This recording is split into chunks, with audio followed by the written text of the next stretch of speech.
You flip a switch every single day, but have you ever really stopped to think about what's happening in that instant? Well, today, we're going to pull back the curtain on electricity. We're breaking down its so-called secret formulas into a few really simple ideas that explain how pretty much everything you own actually works. And to do that, believe it or not, all you need is one simple image in your head: water flowing through a pipe. That's it. This one idea, this one analogy, is the key that's going to make the invisible world of electricity suddenly make a whole lot of sense. Once you really get this core idea, I promise, you're going to start looking at all your gadgets and devices in a completely new way. So let's build this thing from the ground up, starting with the very first piece of the puzzle.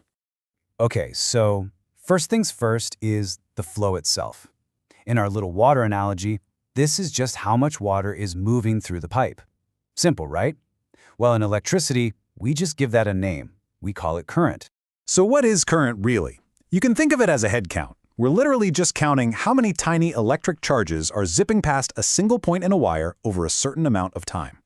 The key word here is rate. It's all about how fast that flow is happening. And here's how we measure it. Now, the formula looks super simple. I equals Q over T. But what it's telling us is really powerful. To find the current, which we call I, you just take the total amount of charge, that's Q, measured in coulombs, and you divide it by how much time it took to pass by. It's basically a speed measurement for electricity. Let's make this real for a second. Imagine 10 coulombs of charge. That's just a whole bunch of electrons. Flow past a point in 5 seconds. All we do is divide 10 by 5, and we get a current of 2 amps. So why is this useful? Well, this formula is what you use anytime you need to know the actual rate of that electrical flow in any system. So, we've got flow.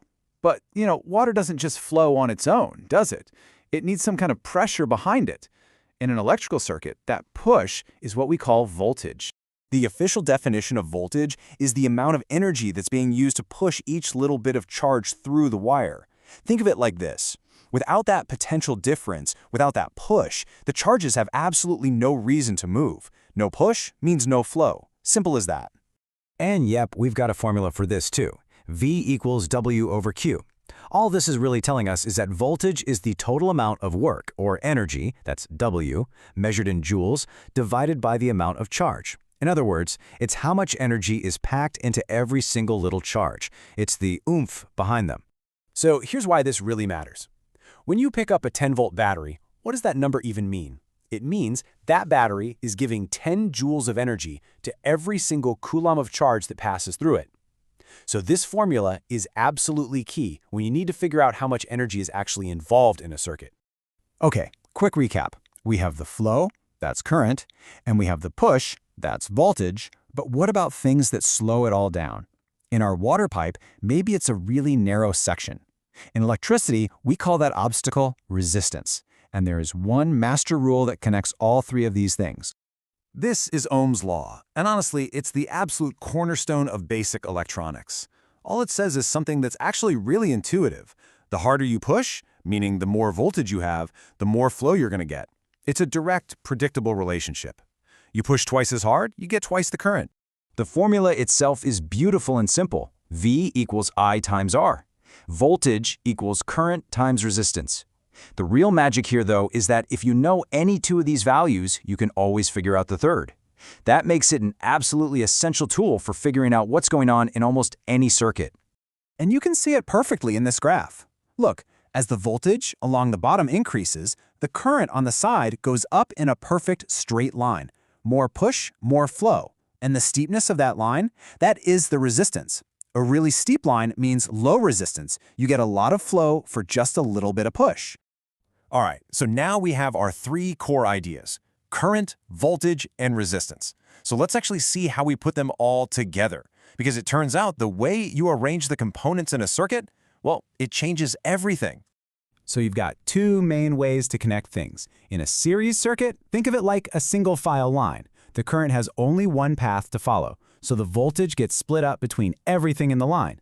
But in a parallel circuit, it's more like checkout lanes at the store. The current splits up and goes down multiple paths at once, and each path gets the full original voltage. This difference is critical.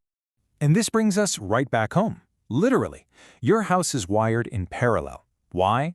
Because you want every single outlet, every light, to get the same full voltage from the power company. If it was wired in series, like some old Christmas lights, plugging in a new lamp would make all the other ones get dimmer. So, we've built our circuit, current is flowing, voltage is pushing it along, but so what? What's the point of all this?